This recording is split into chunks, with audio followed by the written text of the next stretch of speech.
All right, in the workbook, you'll find two sections. In the introduction, again, you can download the PDF here and you can read through all the SWOT, strengths, weaknesses, opportunities, threats, educate yourself on this matter. And when you coach yourself through SWOT, ChatGPT, I'm working through SWOT analysis for myself, generate coaching questions that would help me to gain more awareness around my strengths, weaknesses, opportunities, and threats. And I would assume you've already done a lot of good work. Here's a strengths finder exercise, so it won't be very complicated for you to fill this part in, but also think a little bit about it in the context of just not strengths right now as a human, what you have, but what are the strengths that you can leverage specifically to the issue or challenge at hand, to the specific situation that you're addressing. What is conducive towards your change that you're trying to implement.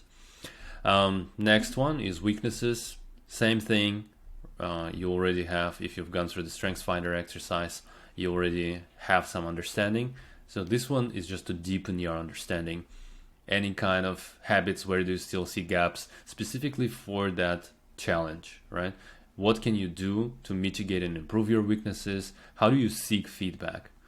Because a lot of our weaknesses, they often are in the blind spots. How do we bring them out of there and become more aware of them? Opportunities, lots of questions for you to work through, but what can you leverage? This will create a state of resourcefulness for you. Is there something you can utilize right now to attack the challenge, right, and get the best out of it? So work through these questions. And threats, in a similar way, is there something that can hinder your progress? And they can be both internal and external.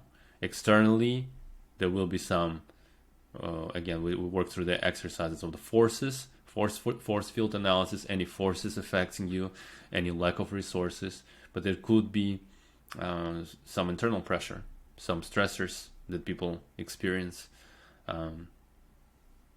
I'm very familiar with this kind of situation from because of my wife. She's a classical musician, and it's interesting. Even without external stressors, the amount of internal pressure that the person can create for themselves is intense. Like I've underestimated that, and I couldn't even comprehend. But think about the threats and think about the strategies, how you can address this. Think about how can you build resilience and adaptability in yourself. So SWOT analysis, very straightforward. Work on this, and look at this stuff at a deeper level to understand your SWOT. Good luck.